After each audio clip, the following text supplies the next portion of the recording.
Men like to hunt, while women like to hint. How to traverse the bridge that connects the differences between where women seem to be more subtle and where men may seemingly seek out some struggle. Be very, very quiet. I'm hunting rabbits. But tell me, Eddie, is that a rabbit in your pocket or are you just happy to see me? You don't know how hard it is being a woman looking the way I do. Yeah, well, you don't know how hard it is being a man looking at a woman looking the way you do. I'm not bad. I'm just drawn that way. And it's time for another unbuckled bumpy ride with your guide, the stark raving LEAN-atic himself. I'm Jim. Let's jump right in again.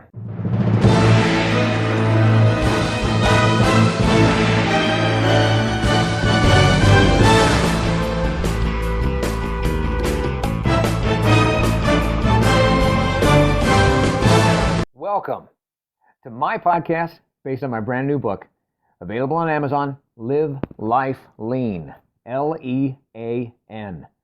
It's a year-long guide to gratitude and our daily grind. The book that combines some timeless wisdom from a whole lot of the world's wiser people with the reflections, reactions, and wisecracks of the guide's author, me.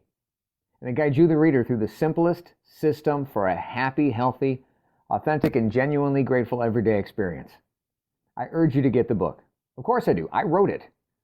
It's either at Amazon or at my website, ampurage.com. A-M-M-P-U-R-A-G-E. But even without it, let's make next week better than last, our next year better than the past, and get started now with today's episode of... So, most men may be hunters, and many women may mainly be hinters. Now, how is this a problem? Well, it's not for women who hint and for men who hunt. It's only a problem when the products that you've produced and are promoting, well, when those products are meant for both men and women. But by design, there is a dividing line between what she said and what he said, or really, what he heard.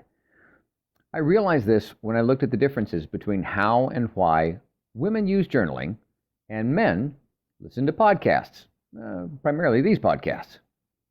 Call it men and women, call it masculine and feminine, hell, call it thing one and thing two, whatever works for you. But the challenge was for me how to get men to sign on with the value of journaling and get women to tune in to the practice of this podcast.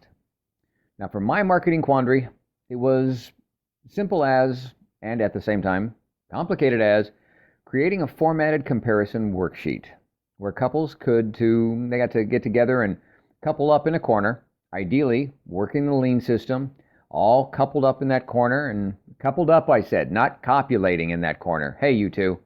Well, maybe eventually. But come on, y'all. Do your homework first before you want to go out and play. So, together, or at opposite corners, and sometimes opposite sides of the ring. But together to compare, contrast, come to a better understanding of how the same thing, meaning the same words, the same sounds, how the same things can seem so different to two people who do so deeply want to love and understand each other and see each other happy. The difference was in perceiving the value in their partner's perspective, that the hunt is good for the man, even when the woman does not want to be the hunted, and that the hinting was good for the woman, even though the man does not always want to think about what thoughts and hints she decides to drop. But remember that men, they say they don't like necessarily to feel nagged, but remember, guys, any more than women want to feel snared or snagged. They don't want to feel hunted, captured, or trapped all the time. So gentlemen out there, remember this, and stay gentlemen. But both sides of this situation just need to accept that it is good for the man that he likes to hunt, and it is good for the women that she may like to hint.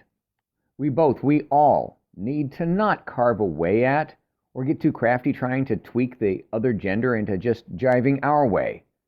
But genuinely, let's grab the gratitude that goes along with seeking to see how her hinting and his hunting is good for us as couples, because it's good for them as individuals, as the one that we want to couple up with.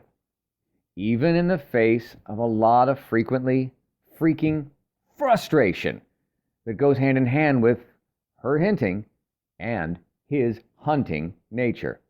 That's not my opinion so much as it is history's position. And some history cannot, in all honesty, be honestly unwritten. Go look at the internet. Go to the old interweb and look for stories and examples of men hinting. Literally, Google that crap and ask for examples of men hinting. And the two overwhelming impressions you're going to be left with on the first 2 pages are this. 1. Listing after listing of male body language and how to interpret it. Because I assume, and I'm not far off on this, that men are not as eloquent and effective or efficient at the art of verbal, subtle skills as, say, women are. But it appears to be less of an intentional, intended plan of attack by men, as it is men just expressing themselves with their body parts. Wow. Men expressing themselves with their body parts, you say? That's a very dangerous podcast topic for another day. And I'm sure you know what type of in the news topic that I'm hinting at here. All right, back to Google. And second, it'll say, did you mean male hunting? So apparently the good people at Google must have known I was a man searching the interweb, because only a man would ask about male hinting and really be meaning to look for male hunting. So what was I going to do about this? Well, what would you do? Let's go back to the basics. From the beginning, in one corner, we had her being subtle and private about her journaling journey and how she feels about all of that. And in this other corner, here he is, headphones on, or maybe midway through the mindless daily drive and commute, tuned into the podcast, but never expressing what it all meant to him. He's taking it all in, but not turning around and letting anything out of what he thought it was all about. Men, sound familiar? Ladies, look like a story you've seen before? So, what is a LEAN-atic to do? We've spoken so many times before on the value of listening, like in the Star Trek-ish episode, Lower Your Shields and Listen. But this had to be different because listening doesn't necessarily lead to learning unless there's a link between what she lets out and what he takes in. Her journaling journey, his podcast Pathfinding. Why it's so different? I don't know for sure, but it's likely been in the works since our young little rascal days. Think about it. Traditionally, how often have we ever seen any images or representations of a young boy laying stomach down on his bed, pen and paper in hand, writing out, "Dear Diary," and then whatever follows next? From boys to men, BBD. Our guides are often our gateways to get from here to there for us guys. They get something targeted between our crosshairs for us to aim at. You want an example of a man's journal? Google images of Leonardo da Vinci's journal. His was full of sketches and notes. Da Vinci has actually been credited with pioneering mind mapping. Sorry, y'all. Whether this is generally societal or subjectively genetic, truth is what truth shows. And it don't matter what we call it. We can call it a journal versus a diary versus a planner versus a war map. How we choose and use a personal log is not always as black and white as seeing things perfectly penned in black ink on white paper. One gallant knight's war map is another damsel's dear diary. So it's okay. Menfolk, get out there and struggle and hunt if that so suits. It's good for you. Womenfolk, strut your subtle differences and don't stop dropping hints if that's what feels honest and healthy to you. Because it works for both of us, for all of us, and we don't need to change the other. We just need to acknowledge it, accept it, and address it by comparing and contrasting our differences in the exact same subject matter. It helps us speak the same language. And I want to help bring boys and their babes into the same corner, communicating, comparing, contrasting, and then co-LEAN-aticking the heck out of life together. Because we could just call it two LEAN-atics together in a lean attack on this life. See, both genders actually believe in journaling. They just, as I said before, jive and jot it all down differently. Look at the data. Follow the science. Oops. I went political. Somebody stop me before I go too political. But really look at the data. Data breakdowns look for a gender difference, and what they find is that more women in the sample produce diary blogs, and more men produce content sharing blogs, like this. Of course, that in itself is a gender difference. It's not a difference in writing style, it's a gendered preference for different kinds of blogs. We tend to create whatever it is to which we can personally relate. Women, personal expression, and diary blogs. Men, community content, focused on facts, focused on stats, like short snorts on sports, that kind of thing. It's less a personal expression, but more of a reflection of our interests. And yes, men, the stereotype seems to hold true of more men not expressing. Oh, we are communicating, y'all. It's just differently than women. And that is why I created this all-new LEAN-atic Lingo Link-Up. We're providing it free to all LEAN-atic couples as their bridge between what she read and said and what he heard and interpreted. Call it a worksheet, call it a warm map, and call it a wrap-up, whatever you want. Just like the gratitude you're going to find when you do the Lean Guide.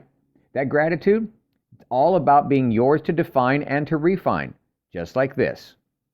No refund is ever going to be necessary for this because, like I said, it's free.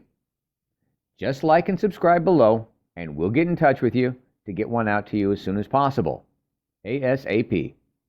Unless, guys, you actually prefer, as a man, to hunt blindly, as if in the dark. And unless, as a woman, you want your hints to fall on deaf ears. Come on, y'all. Help each other to see. Help each other to hear. And we will make this week better than the last and our next year better than the past. Better. Together. And now, more words of wisdom to wow your socks off from the Live Life Lean Guide itself. Entry from page 305. Nothing more strongly arouses our disgust than cannibalism. Yet, we make the same impression on Buddhists and vegetarians, for we feed on babies, though not our own. Robert Louis Stevenson. And the guide's point of view on this? It's not incorrect to judge another's actions as wrong. It's only wrong to judge our own as entirely correct. So what do you think about this? Using the Live Life Lean guided system, what have you learned recently that's new? What have you earned that wasn't just handed to you? Where are you adding to the world that's not just about you? Now be grateful for all of that. Reflect on it, respect it, and before you navigate somewhere next, like and subscribe and share this episode to show you care. Thank you for listening. I hope you're enjoying your copy of the Live Life Lean, LEAN guide, enjoying it almost as much as I did creating it. And if you don't have a copy yet, go on over to amperage.com or Amazon and get started today experiencing the amazing power of knowing every day is literally yours to be grateful about, and you need never feel unfulfilled again. I'm Jim Hall, and until next time, good health, God bless, and now go get a little dirty learning something new, earning what's not given to you, adding to this crazy world that we share, and navigating your way to something new and next.